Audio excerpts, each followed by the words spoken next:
Hello, I'm Jim Hollinger, and I'm a member of the Northwest Western Swing Music Society, and I was inducted into the Hall of Fame in August of 2011, right here in this building on this stage.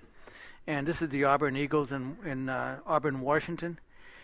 And we want to thank them for letting us put on this presentation and use their facility today. And I want to dedicate this to my first great-grandson, Jackson Lee James Thomason, who was born September 23rd, 2013. And we're as we record this, we're towards the end of January 2014, so he's about 4 months old. The purpose of this video today is to introduce the beginning drummer and intermediate drummer to the basic techniques of playing swing. Okay, now we're going to have a little bit about music rhythmic theory here. 4/4 time, 4 beats to the measure, 1, 2, 3, 4. Each quarter note gets 1 count. Okay. This here is a ride cymbal, or whatever the right hand is on. It could be playing on the hi-hat. This is the snare drum, and this is the bass drum, and this follows all the way down through the charts that I've got here. Cymbal up here, bass, snare drum there, and bass drum down at the bottom. So that right there is played 3, 4, 1, 2, 3, 4, 1, 2, 3, 4. Okay. Next line down is eighth notes, and you're just adding another note, and this indicates an eighth note right there, that these 2 eighth notes to a quarter.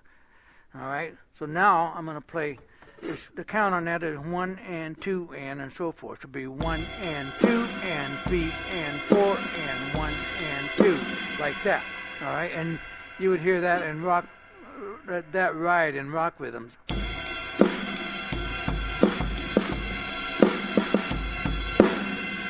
That kind of a thing there. Down here, when you see this in rock, and most of the time, both hands, first of all, these are 16th notes. We've doubled up on the notes again. And we've got a note in between these now, while these are brought down. And so you're playing 4 notes for each quarter note. So it'll be like 1, 2, 3, 4.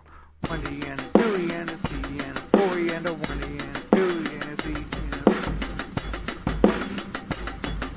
Something like that, okay, and you hear that a lot. That's a real effective thing for rock and roll and other forms of music, maybe even some fusion music. This here I'm going to cover on the next sheet, but this is not swing. All right, right off the bat there, that's what's not swing, and I want to make it clear because I think some of you are probably familiar with some rock rhythms. Okay. Next sheet here. Now we're getting to something close to the basics of the basic rhythm of swing. We're starting out with a triplet, and there's 2 eighths to a quarter, but we're going to have 3 eighths notes. So you have to indicate the 3 up above, and this is referred to in 12/8 time. If you count it up 1, 2, 3, 4, 5, 6, 7, 8, 9, 10, 11, 12. Well, 12/8 time would be 12 beats to measure, and each eighth note gets 1's count. Well, it's still 4/4 time. But you're playing in triplets. A band leader might turn to you and say, well, I want you to play, we're playing 12/8 time. Or you might say 4/4 time in triplets, or you might say 6/8 time. But this is what it means in either case. 3, 4, 1 is 2 is 3 is 4 is 1 is 2 is 3 is 4. All right, and that's real popular. I mean, that rhythm has a real home in blues, but it's also used in country, pop music, and in jazz. Okay, now down here we have a shuffle rhythm, and that's had by eliminating that second note of the triplet.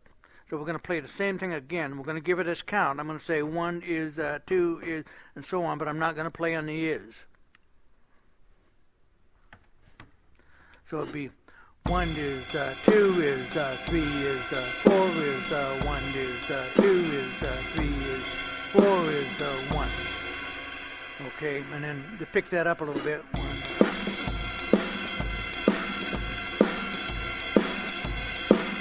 All right. Look down here now. this is basically the same thing. For whatever reason, I've got the bass drum on all four. If I play this particular rhythm, which I'll explain in a second, I'm usually playing it because the bass player is playing on all four. And that's the thing, we haven't gotten into this too much about the bass player, but you want, if the bass player is playing on all four, if he's playing a rhythm like this, which you're playing on the first and third beat of the measure, then you want to follow that. If the bass player is playing on all four and you're just hitting these two notes here on the bass drum, well, that doesn't quite sound right. And the other important thing is keep the volume down. You're just kind of supporting the bass player, just adding a little punch to it. Don't play over the top of the bass player. All right, down here, we got this pattern again. I put all four down here, like I mentioned. Now I got an extra note here, extra X, and that's the hi-hat playing on the third beat, and that's a hi-hat with a foot because my right hand is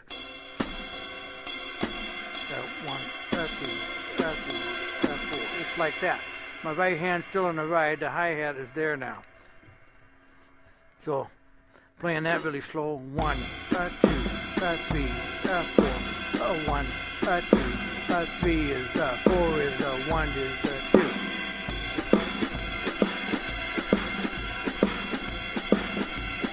All right, next line down.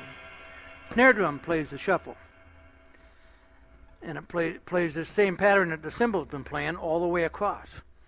The only thing I don't have, just for clarity, I didn't want to add any more to these charts here, but I don't, for the snare drum to play the shuffle, the backbeat on 2 and 4 has to be louder. So 1, 2, 3 is 4 is 1 is 2 is 3 is 4.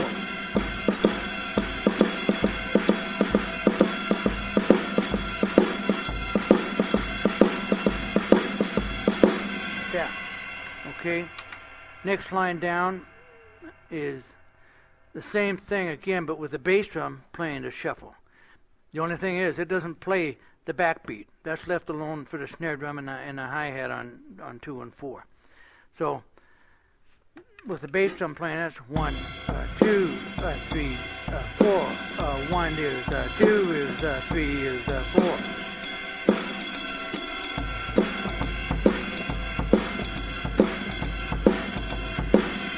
All right. But again, you would only play that if the bass player was doing that.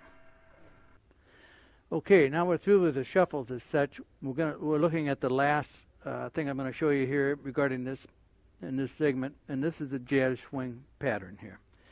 And you notice, you look at this first triplet within the first beat, that note there doesn't come down. The same with over here in the third beat. So what you have there is a pretty familiar sound. I think everybody's probably heard that at some time or another, and that's what that is. Now I also have bass drum and the snare drum, bass drum, and snare drum going back and forth here, just kind of like I did in the previous page. And the basic shuffle did have that. You'll hear that sometimes. I just heard it the other night. Today, if you listen to modern jazz, if you listen to, I don't know, Bill Evans, Oscar Peterson Trio, the big swing bands, I mentioned a few things down here, you don't hear that so much because the drums are freed up to improvise around the other elements of the band. And but the other thing is, that swing beat right there and the hi-hat and the cymbal there, that's what pushes the band. That's what they listen for the time in this kind of music. Like that. Rock and roll.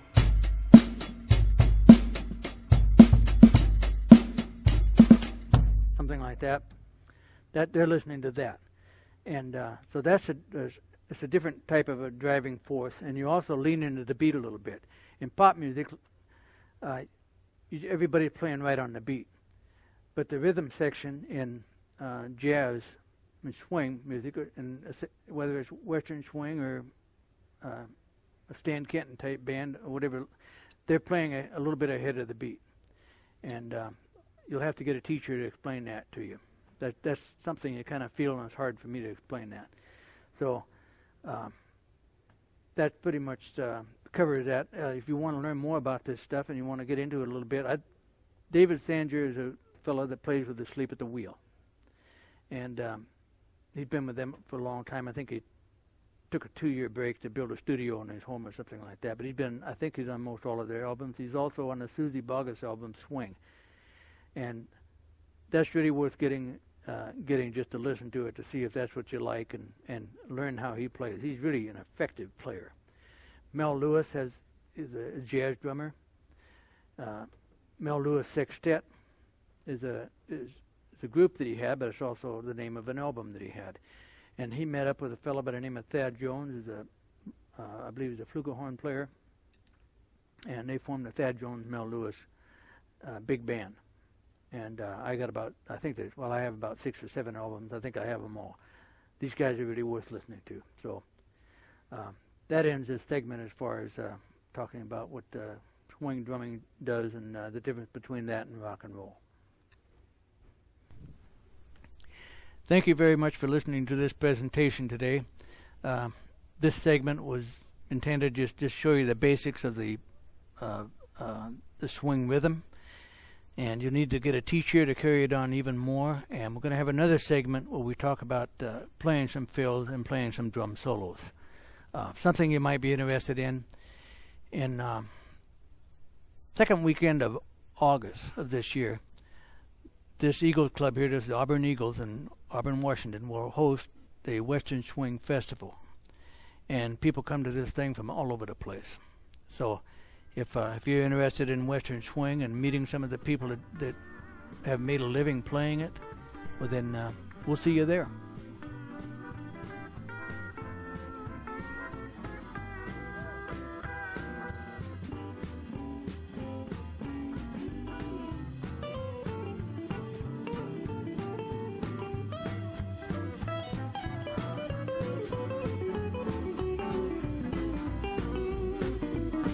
Got a bird that whistles, I got a bird that sings. Got a bird that whistles, I got a bird that sings. Hey, without Corina, life don't mean a doggone dirty thing. I love Corina, tell the world I do. I love Corina, tell the world I do. Just a little more loving makes your heart beat true. Oh, Jimmy now.